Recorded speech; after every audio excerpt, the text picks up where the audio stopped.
Me llamaron fugitiva. Esa era la mentira más fácil.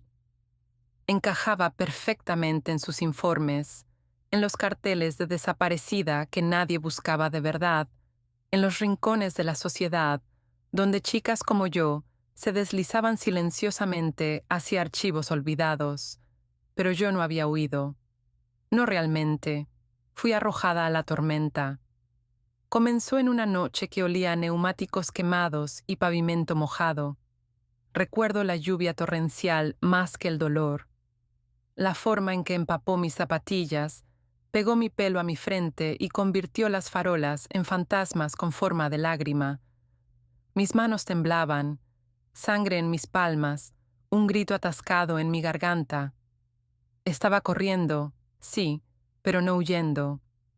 Estaba corriendo hacia algo, algo que no entendía. Llévalas a las coordenadas. Había susurrado mi padre esa noche, mientras la sangre goteaba de la comisura de sus labios, y me ponía una memoria USB en la mano. Me miró a los ojos, los suyos parpadeando como los faros del todoterreno negro que se acercaba a toda velocidad hacia nosotros, y dijo palabras que nunca olvidaría. Sabrás la verdad cuando tu piel arda. Luego desapareció. No en el sentido metafórico. No se fue como a veces hacen los padres. Fue arrancado del mundo en un destello de balas y sirenas. Ni siquiera pude tomar su mano mientras caía. Fui arrastrada por alguien, algo, con una sudadera con capucha y una máscara. Recuerdo que el agarre en mi muñeca era fuerte, pero cuidadoso, como si no quisieran lastimarme. Pero me arrastraron por callejones, sobre vallas de alambre, por desagües. Esa fue la noche en que lo sentí, la primera vez que mi piel ardió. Justo en mis costillas, debajo de mi pecho izquierdo, una línea de dolor abrasador, como si alguien me hubiera marcado con fuego. Grité, colapsé. El extraño que me llevaba no habló, pero miró mi costado bajo la tenue luz verde de un túnel del metro. Su cabeza se inclinó ligeramente, y luego susurró: «Ha comenzado». Desperté en una habitación que olía a lejía y arrepentimiento. Era pequeña, subterránea quizás, sin ventanas, una puerta de metal. Una cámara en la esquina parpadeaba en rojo. La cama era delgada. La luz del techo parpadeaba como si no pudiera decidir si debía estar encendida o apagada. Me senté lentamente, los músculos doloridos como si me hubieran electrocutado. Mi costado palpitaba. Cuando me levanté la camisa, jadeé. Números, grabados en mi piel, no con fuego, sino como si hubieran surgido allí por sí mismos, vivos bajo la superficie. 41.2033 grados norte, 73.2026 grados oeste. No los reconocí, pero sabía lo que eran. Coordenadas. Los toqué, trazando las curvas y los puntos con dedos temblorosos. Pulsaban débilmente bajo mi piel, como si estuvieran vivos, como si estuvieran esperando. La puerta de metal crujió al abrirse. Salté. Entró una mujer, alta, severa, bata blanca de laboratorio, pelo en un moño apretado. Me miró como si yo fuera un sujeto, no una persona. «Estás despierta», dijo. «Eso es antes de lo esperado».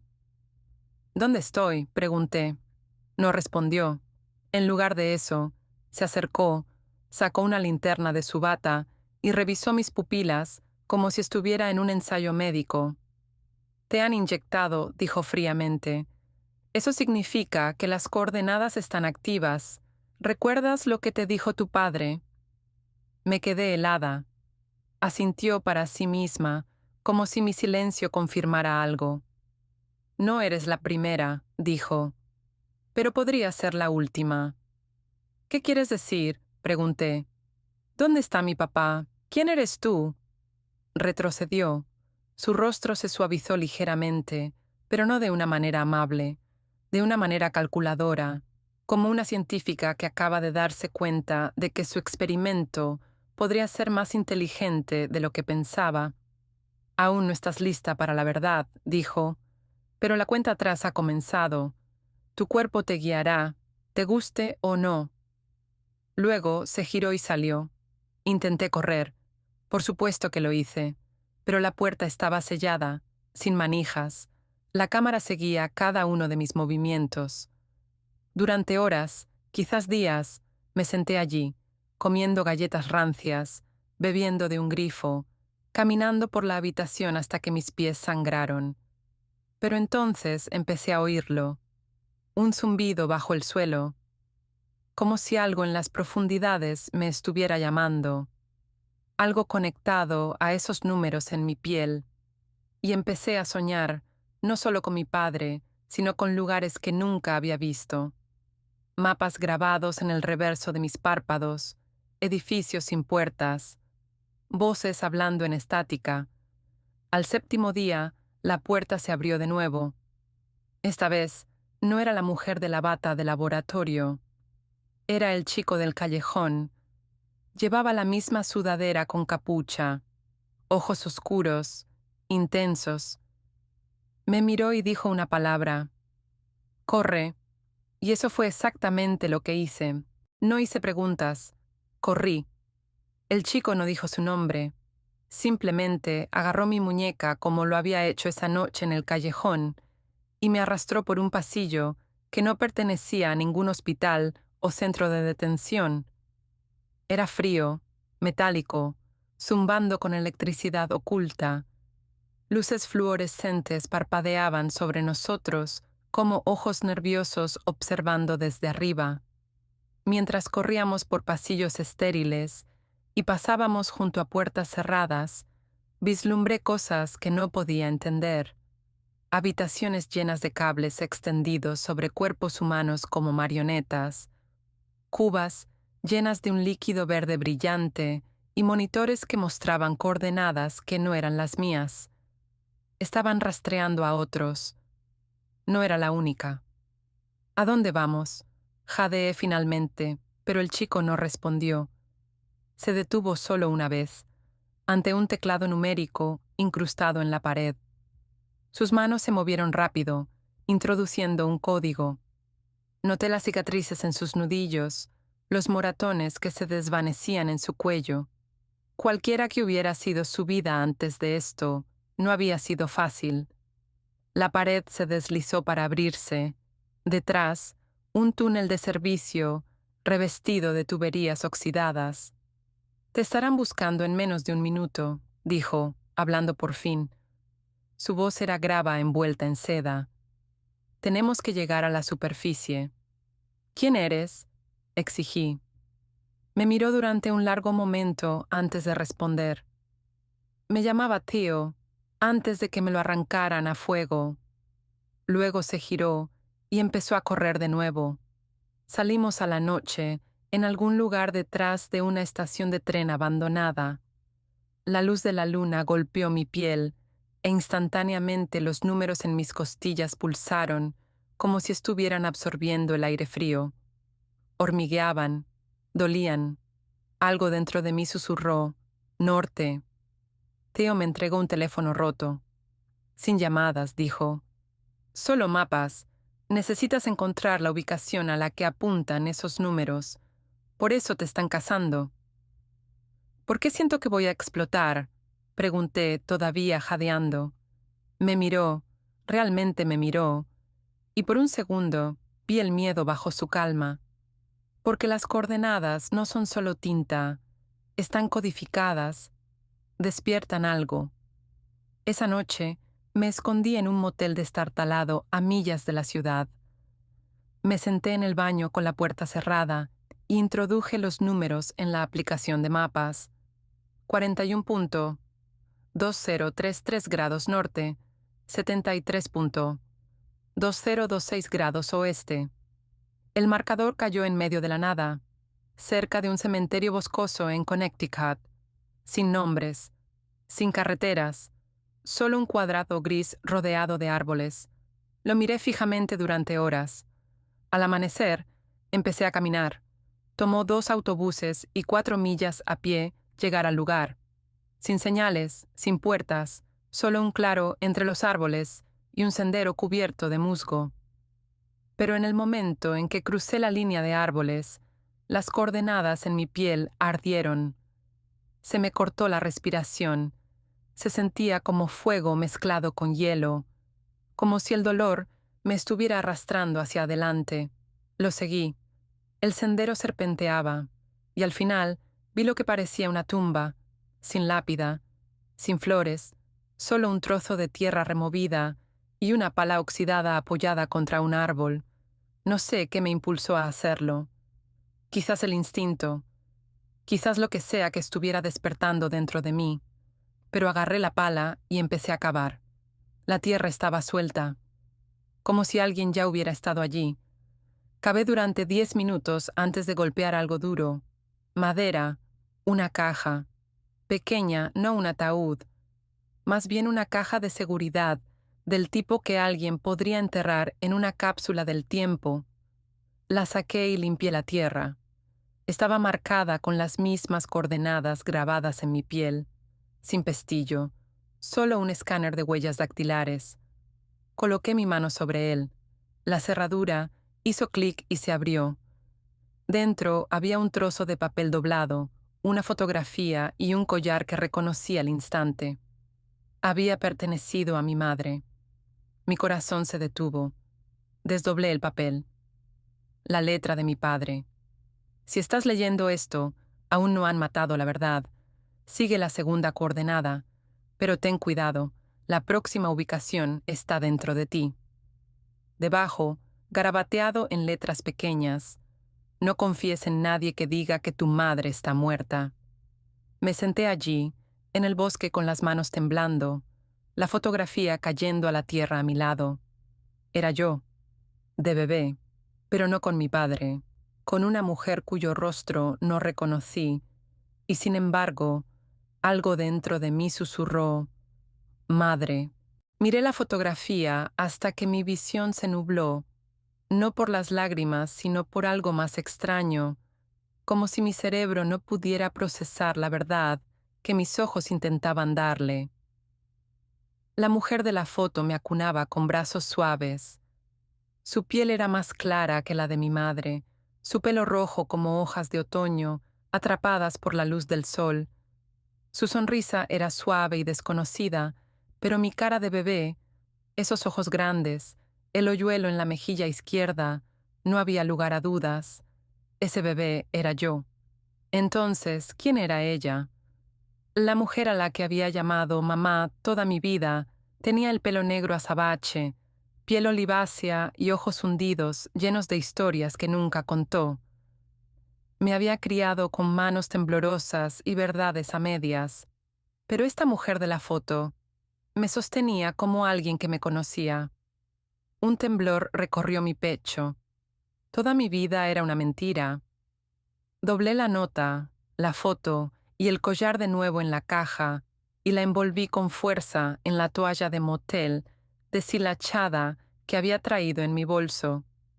No le confiaba al mundo aquello, ni a Tío, ni a las sombras que me habían perseguido, ni siquiera a la parte de mí que quería fingir que nada de esto estaba sucediendo. No tenía a dónde ir, así que hice lo que hacen las personas asustadas. Retrocedí. Tardé 2 días en volver a la ciudad. Vendí el teléfono roto en una casa de empeños y usé el dinero para comprar un billete de autobús.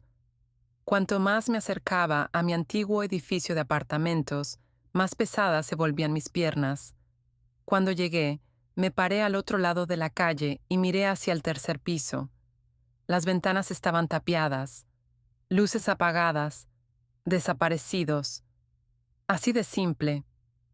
Encontré a la señora Keller, nuestra vecina cotilla que siempre observaba desde su ventana, con prismáticos, como si estuviera audicionando para una película de espías.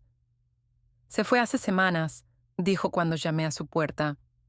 Unos hombres vinieron preguntando por ti, tipos muy elegantes, abrigos negros, demasiado limpios. Hizo las maletas y desapareció de la noche a la mañana. Me entrecerró los ojos. ¿Estás en problemas, cariño? Siempre, susurré. Me entregó un sobre amarillo. Me dijo que te diera esto, si alguna vez volvías.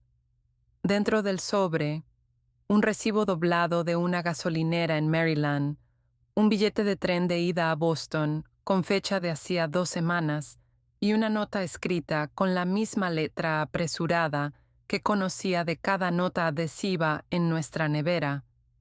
Si encuentras esto, corre. Nos están vigilando a las 2. No intentes encontrarme. Encuéntralo a él. Sabes a quién me refiero. Tu padre te dejó las respuestas. Y quizás a ella. Ella. La mujer de la foto seguía viva. Mis manos temblaban de nuevo. Estaba cansada de que mi cuerpo me traicionara. Quería fuerza. Quería la verdad. Quería que alguien me dijera quién demonios era yo. Esa noche, reservé un asiento barato en el último tren a Boston y me senté cerca de la salida de emergencia, agarrando la caja envuelta en la toalla como si fuera un recién nacido. Cada vez que el revisor pasaba, me encogía.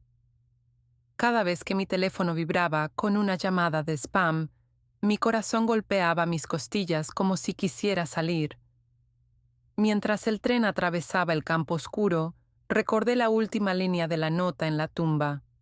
No confíes en nadie que diga que tu madre está muerta. ¿Y si la mujer de la fotografía era mi madre?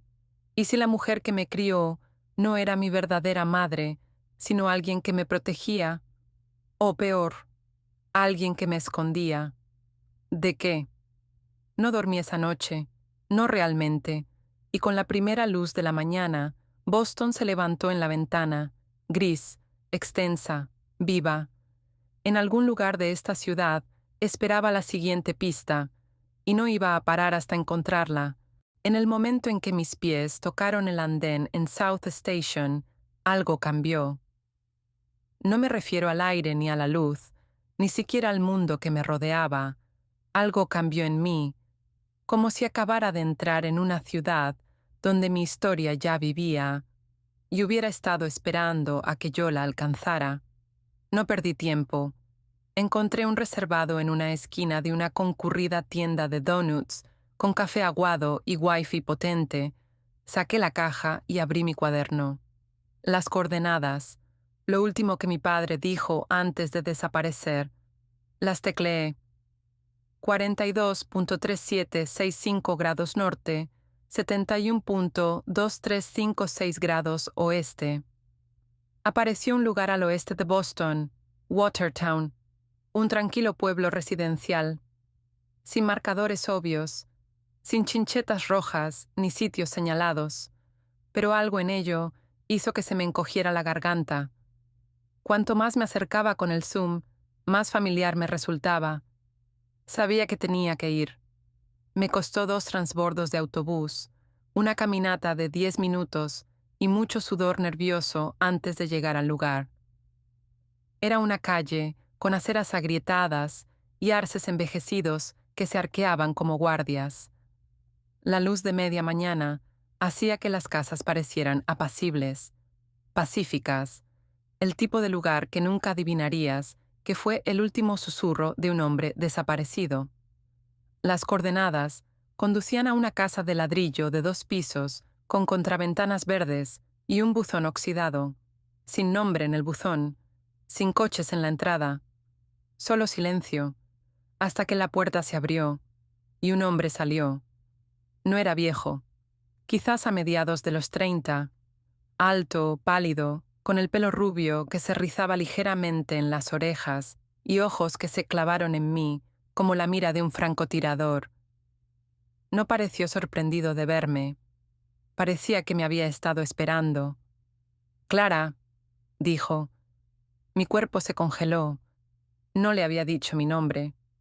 Retrocedí instintivamente, mirando hacia la calle, vacía, silenciosa, demasiado silenciosa. «No estoy aquí para hacerte daño», dijo, levantando las manos lentamente. «Me llamo Daniel. Tu padre confiaba en mí». «Mi padre está muerto», respondí, antes de poder detener las palabras. Él negó con la cabeza. No, Clara, está desaparecido, pero te dejó un rastro porque sabía que este día llegaría. Lo miré fijamente, con la garganta seca. ¿Cómo sabes mi nombre? Daniel señaló hacia la casa. Me lo contó todo la noche antes de desaparecer. Dentro, la casa estaba oscura y ordenada, sin desorden, sin fotografías, sin sensación de que alguien viviera realmente allí. Parecía más una casa de seguridad que un hogar. Daniel sirvió té en 2 tazas desconchadas y deslizó una hacia mí. Sé que aún no confías en mí. Eso es inteligente, no deberías, pero puedo mostrarte algo que podría ayudar. Metió la mano bajo una tabla del suelo, debajo de la chimenea, y sacó un delgado archivo envuelto en plástico. Dentro había una fotografía de mi padre, sonriendo, sosteniéndome de bebé, y de pie junto a él estaba la mujer pelirroja de la foto que encontré en la tumba. No me di cuenta de que había dejado de respirar. Daniel continuó suavemente. Eso fue tomado en el norte del estado de Nueva York, antes de que todo se desmoronara, antes de que se la llevaran. ¿Se la llevaran? Repetí. Daniel asintió. Se llamaba Rose. Es tu madre biológica. Desapareció cuando tenías poco más de 1 año. Tu padre la buscó durante años. Eso fue lo que le metió en problemas. Miré la foto, parpadeando con fuerza. ¿Problemas con quién? Daniel no respondió de inmediato. Fue al cajón de la cocina y regresó con un trozo de papel doblado, gastado, manchado, con marcas de lágrimas. Lo puso sobre la mesa frente a mí. Reconocí la letra al instante. Era de mi padre.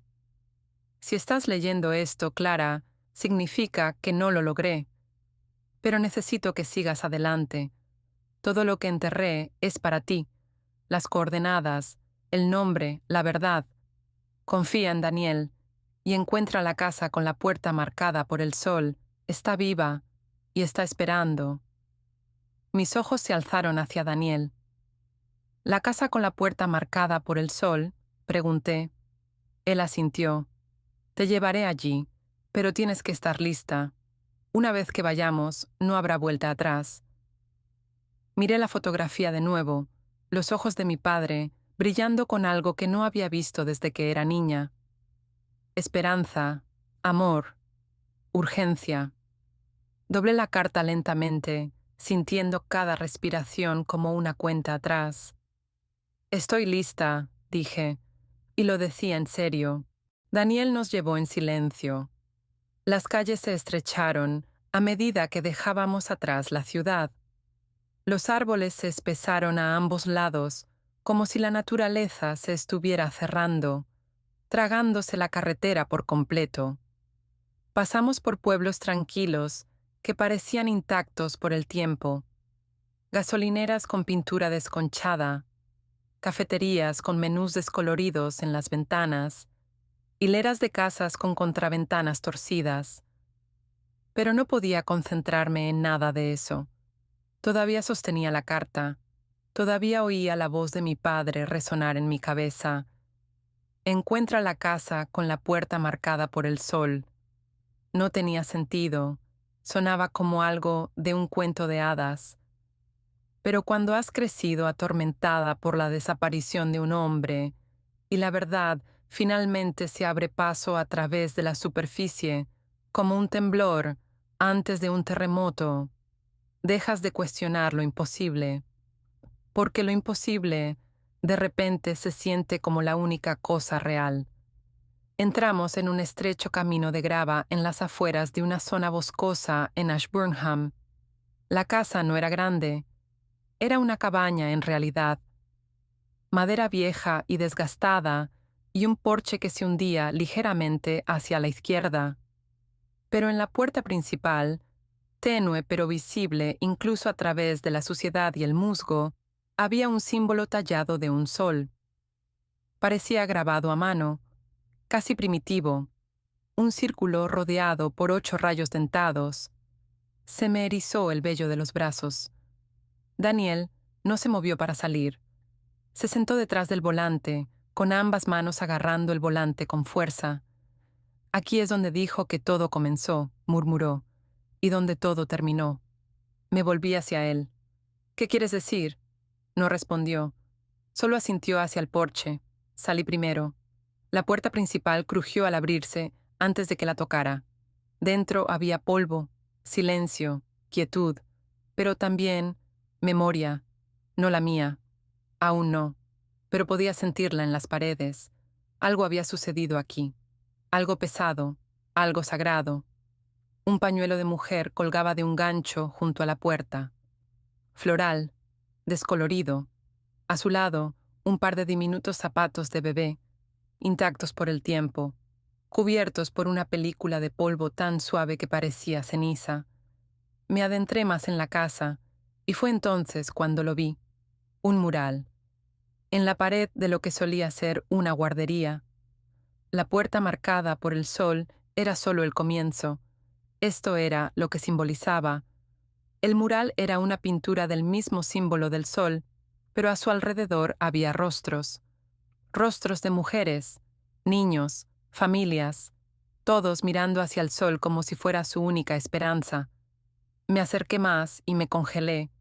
Una de las mujeres en la pintura tenía mi rostro, o más bien, el de mi madre. Daniel se acercó por detrás, su voz baja. Tu padre pintó esto. Cada año después de que ella desapareciera, dijo que le ayudaba a recordar la verdad. ¿Qué verdad?, susurré. Que Rose no se fue, respondió Daniel. Fue raptada. Me volví hacia él, con el pecho oprimido. ¿Por quién? Me miró directamente a los ojos. Aquellos que obligaron a tu padre a grabar las coordenadas en tu piel. La cabeza me dio vueltas. Agarré el respaldo de una silla para mantenerme firme. ¿Estás diciendo que alguien lo obligó a hacer eso? Estoy diciendo que tu padre sabía que nunca estarías a salvo mientras pensaran que él podría decir la verdad. Así que la puso donde nadie pudiera robarla. Ni papel, ni archivo, solo tu piel, porque confiaba en ti más que en nadie. La habitación de repente se sintió más pequeña, como si el mural me estuviera presionando desde todos lados. ¿Dónde está ella?, pregunté. Mi voz se quebró. ¿Dónde está Rosa ahora? Daniel vaciló. Luego, lentamente, se acercó a la chimenea y recuperó algo envuelto en un paño de seda. Dentro había un relicario. Lo abrió y me lo entregó. Dentro había una foto de mi madre, mayor, ojos cansados, mejillas hundidas, pero todavía hermosa, todavía inconfundiblemente ella. Está viva, dijo, pero no libre, aún no. Parpadeé. Entonces, ¿por qué estamos aquí? ¿Por qué mostrarme esto? Me miró como si le doliera decirlo. ¿Por qué ella no sabe que la estás buscando? Y si se entera demasiado pronto, la matarán. Me dejé caer al suelo, con el corazón palpitando. Todo lo que creía saber sobre mi infancia, mi familia, mis cicatrices. Todo se hizo añicos y se reorganizó en el espacio de una respiración.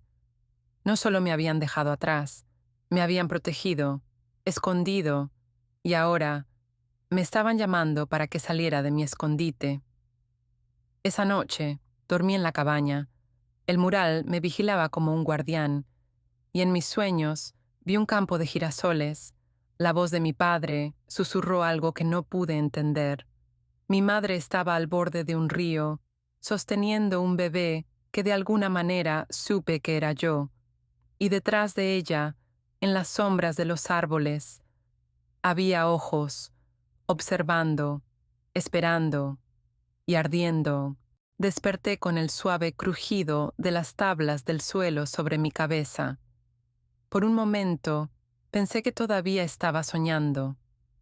El mural frente a mí brillaba ligeramente con la luz del amanecer que se filtraba a través de los cristales rotos de las ventanas. El polvo en el aire danzaba como si estuviera vivo. Pero entonces lo oí de nuevo. Un crujido, como si alguien estuviera caminando en el segundo piso. excepto que Daniel y yo habíamos revisado la casa. No había segundo piso. Me senté, con el corazón palpitando, tratando de entender lo que había oído. Y entonces algo hizo clic. La distribución de la casa no coincidía con sus dimensiones. Desde el exterior, la cabaña parecía más larga, más profunda, de lo que sugerían las paredes interiores, lo que significaba una cosa. Había un espacio oculto. Agarré la linterna de la bolsa de lona de Daniel y empecé a buscar. Tablas del suelo, juntas de las paredes, marcos de las ventanas, hasta que, detrás de un estante lleno de latas viejas y relojes rotos, lo encontré, un panel estrecho que se deslizaba lateralmente en lugar de hacia afuera. Era casi invisible, a menos que lo estuvieras buscando. Lo aparté y revelé un conjunto de escaleras de madera empinadas que conducían hacia abajo. Daniel apareció detrás de mí, ya vestido y alerta. ¿Lo encontraste? ¿Lo sabías? Pregunté. Él asintió. Lo sospechaba. Tu padre mencionó un lugar, bajo el recuerdo del sol. No sabía qué significaba esto literalmente. Descendimos lentamente. El aire se enfrió con cada paso y la oscuridad nos tragó por completo hasta que el haz de mi linterna aterrizó en una puerta de metal. Parecía vieja, oxidada, pero fuerte.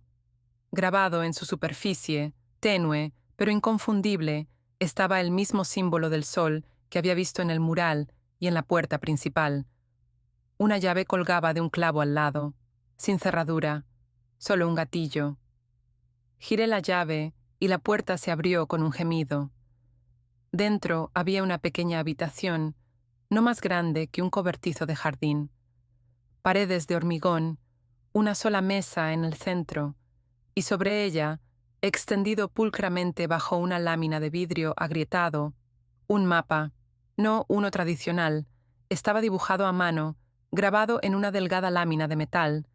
Las líneas eran extrañas, zigzags, curvas, bucles, que se cruzaban en ángulos extraños, nombres que no reconocía, símbolos que no podía descifrar, pero una cosa destacaba. En el centro mismo, rodeado una y otra vez con tinta roja, había un símbolo que recordaba de la infancia, un boceto de un árbol con una piedra semienterrada debajo. Me golpeó como un rayo. Mi árbol, aquel bajo el que solía esconderme en nuestro patio trasero antes de que mi padre desapareciera. Siempre me había parecido especial, seguro, sagrado incluso. Solía fingir que podía hablarme cuando me sentía sola. Ahora sabía por qué. Había escondido algo allí, algo que solo yo podía encontrar. Daniel miró el mapa y silbó por lo bajo. Esto no es solo un rastro, es un plano. ¿Para qué? Señaló una palabra garabateada en la esquina. Apenas era legible, pero la reconocí al instante. Santuario. Luego Daniel añadió, pero esto también es una advertencia. Pasó el dedo por uno de los símbolos, una figura tosca, dibujada en rojo, con forma de hombre con cuernos y sin rostro.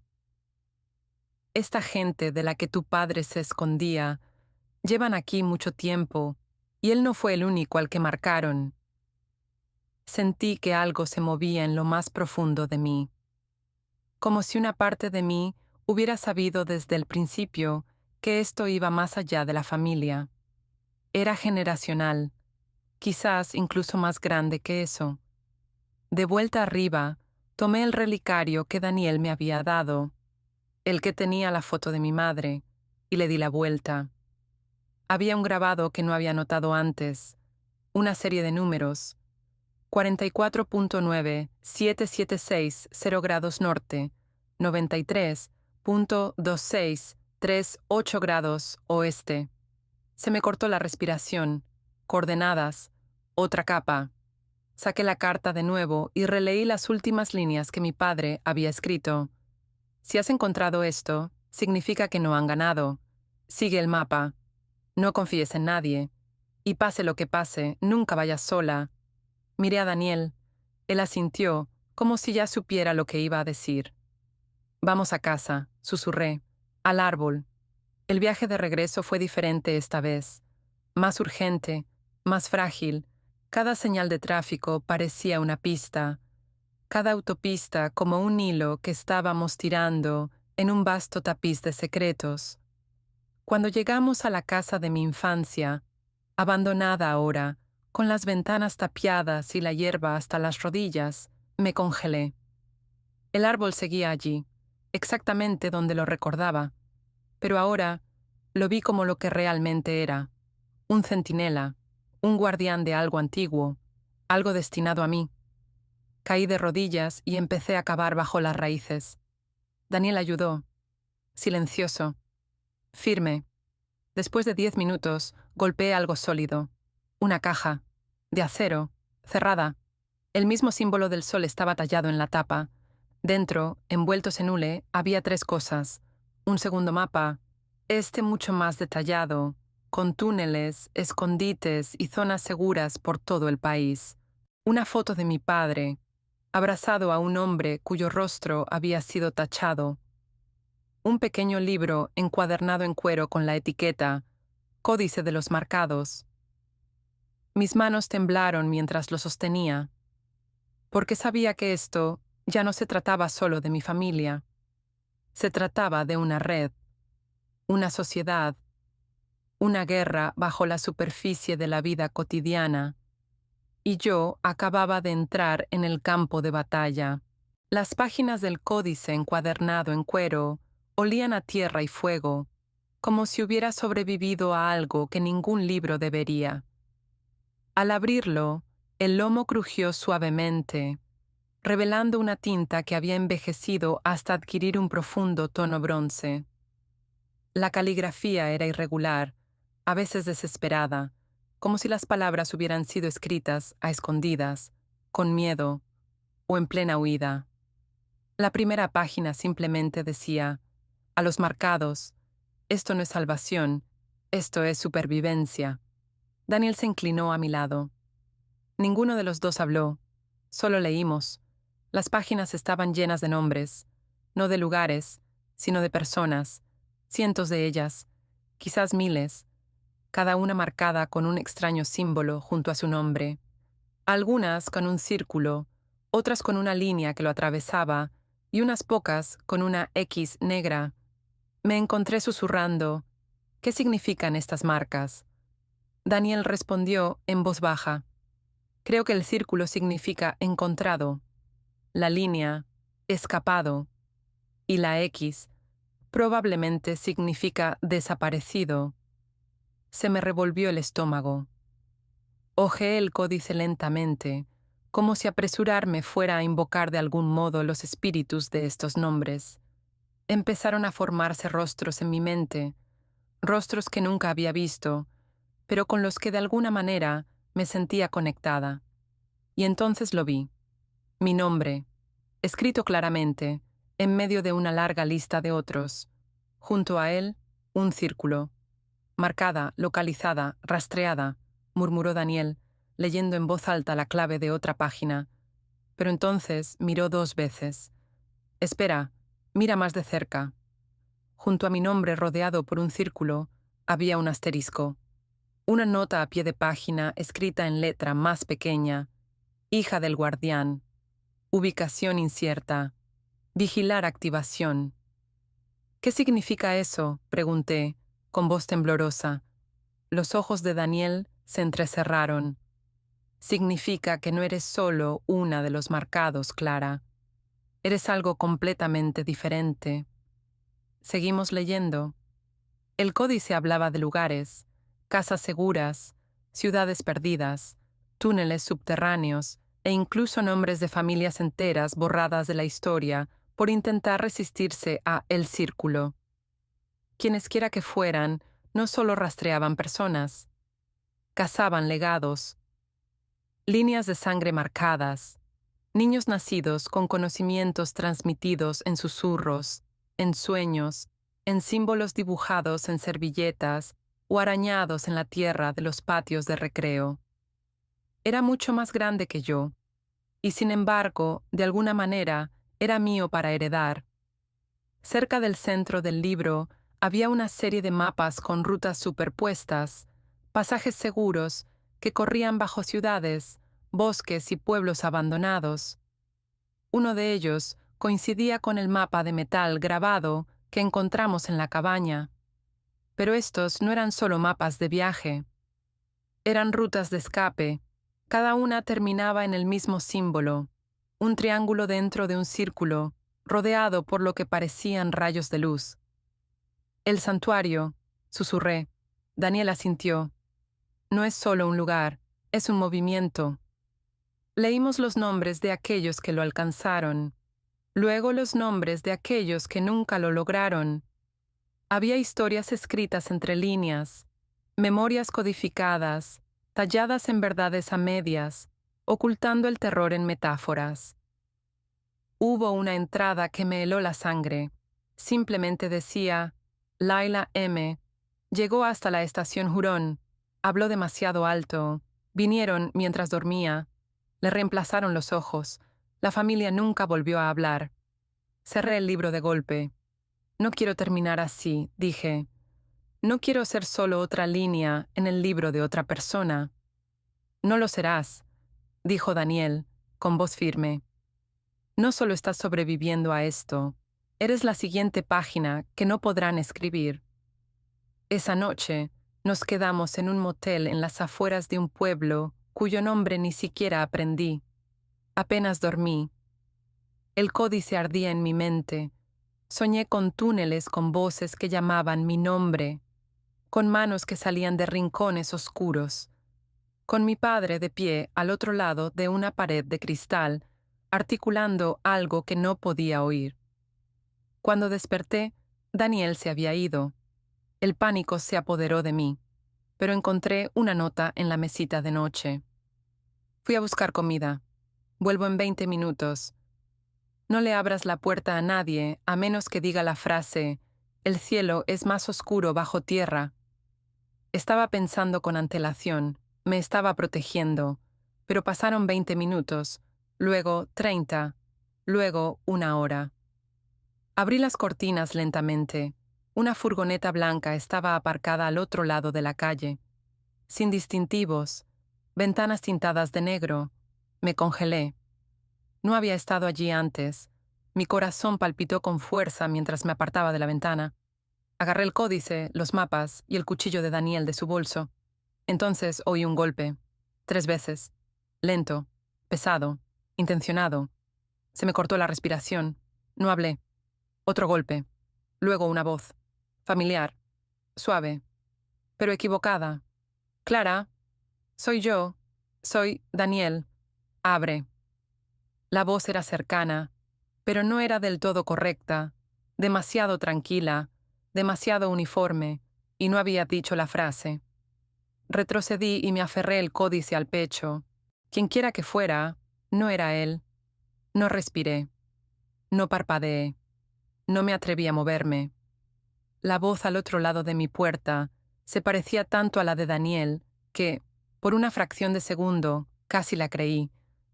Pero lo único que me salvó, que me ató a la realidad, fue la frase, el cielo es más oscuro bajo tierra. No la había dicho. Quienquiera que estuviera allí fuera, ni siquiera lo había intentado. Eso significaba una cosa. No lo sabían. El secreto que mi padre me susurró la noche que desapareció, la frase que dijo que nunca debía olvidar, la que me permitiría saber en quién confiar, acababa de convertirse en mi salvavidas. Una sombra se movió detrás de las cortinas. Luego el pomo de la puerta giró una vez, 2 veces, lentamente. Tropecé hacia atrás y caí sobre el borde de la cama, mi corazón latiendo como un tambor en mi garganta. Clara, dijo la voz de nuevo, por favor, no voy a hacerte daño, solo abre la puerta, sé lo que está pasando. Necesitas ayuda. Pero no había miedo en su tono, ni urgencia, ni código. Agarré el cuchillo de Daniel y me deslicé hacia el baño, encerrándome con el códice apretado con fuerza contra mi pecho.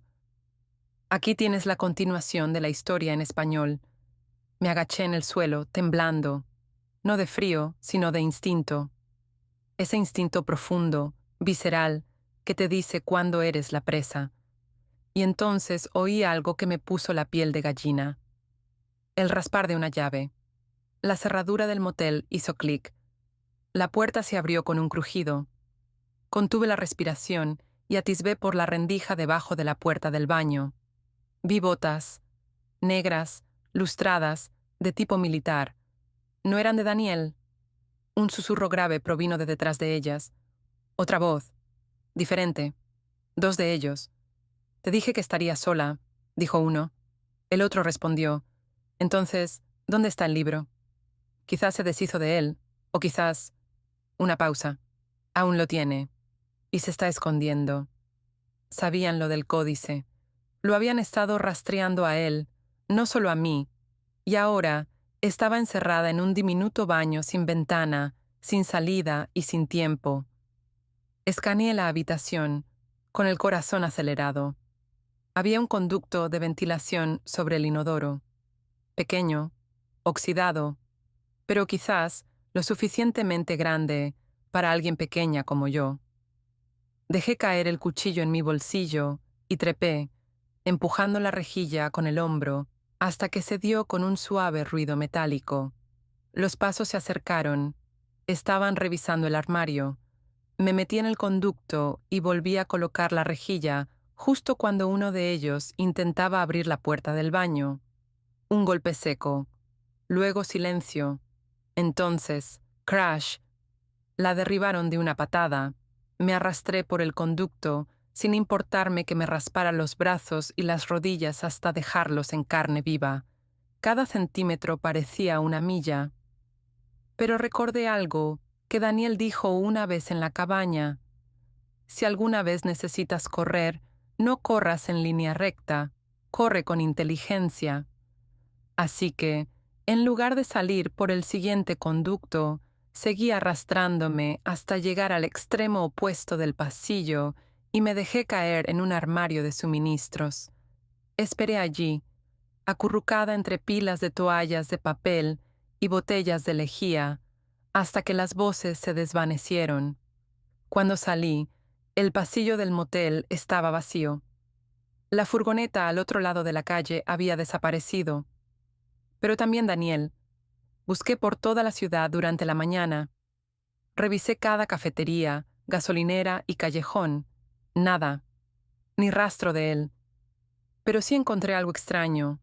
En la cabina telefónica, fuera de la estación de tren, alguien había tallado algo en la pared de metal. 3 palabras, grabadas con algo afilado. Cielo más oscuro ahora. Mi pulso se disparó. No era la frase completa, pero se acercaba. Saqué el códice y hojeé las últimas páginas. Escondido en una solapa había un mapa doblado, en blanco. No lo había notado antes.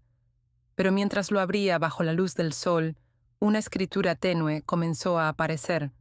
Tinta invisible. Formaba una frase.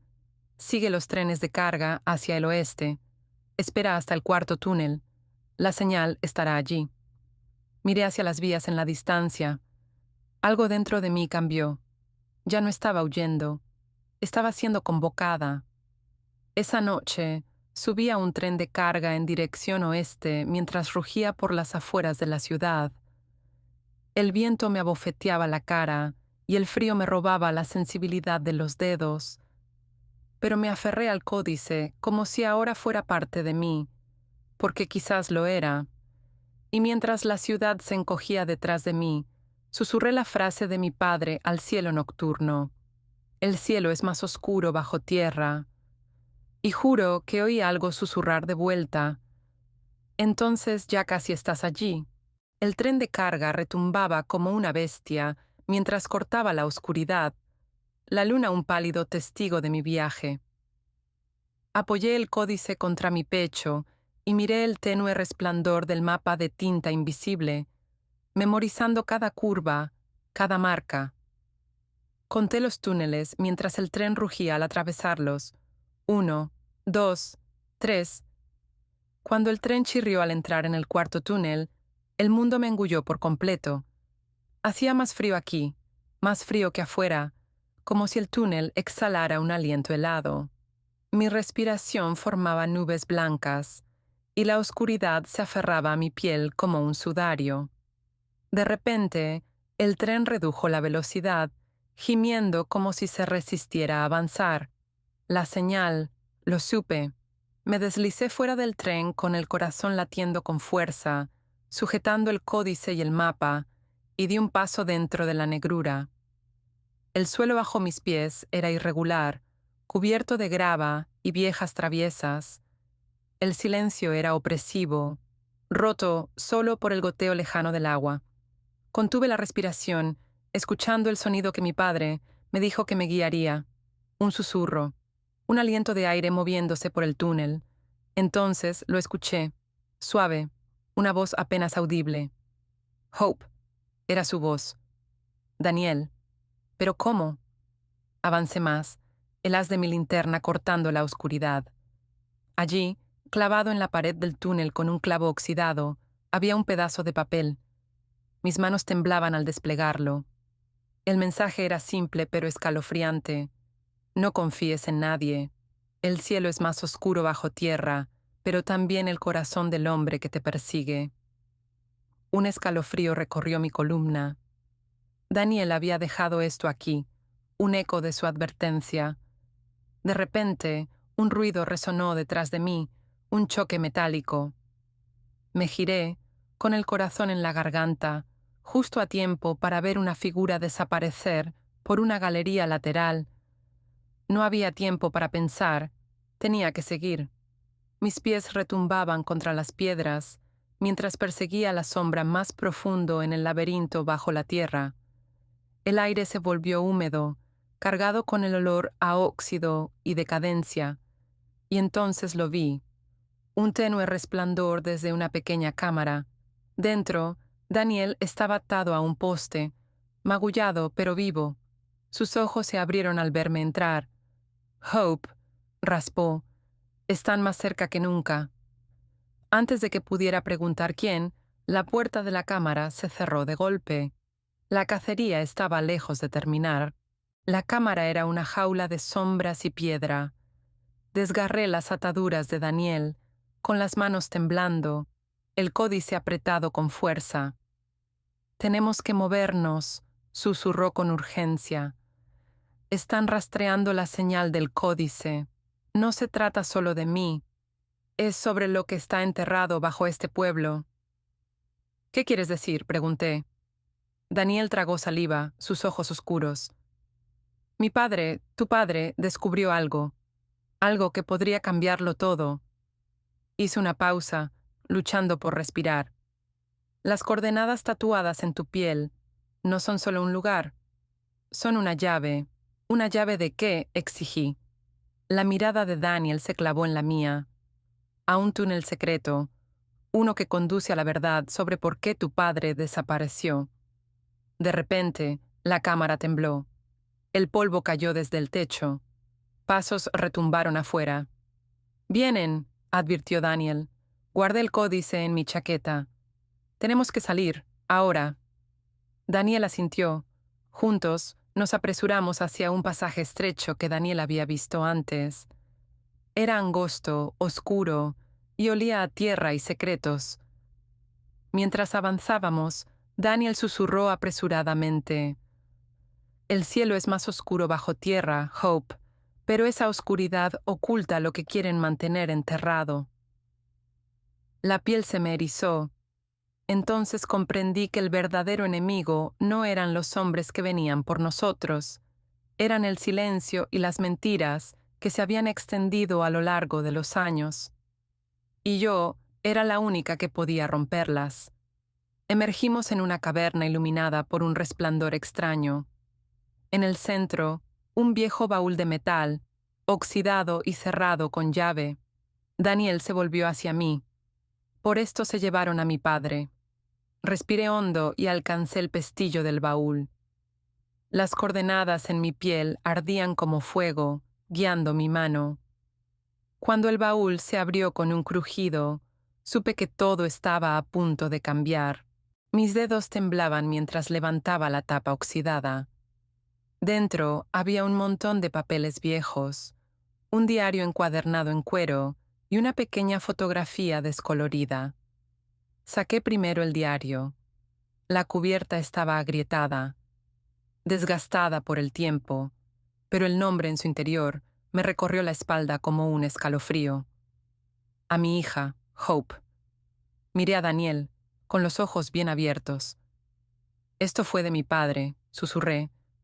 Daniel asintió, con la voz firme a pesar de todo. Lo dejó aquí, escondido, sabiendo que lo encontrarías. Abrimos el diario con cuidado, leyendo las entradas escritas con la letra de mi padre. Contaban la historia de un hombre que descubrió una corrupción tan profunda que se extendía hasta las raíces mismas del pueblo, una conspiración que involucraba a figuras poderosas que matarían para mantenerlo en secreto. Y esas coordenadas tatuadas en mi piel eran un marcador, una advertencia y un mapa hacia las pruebas que mi padre había recogido.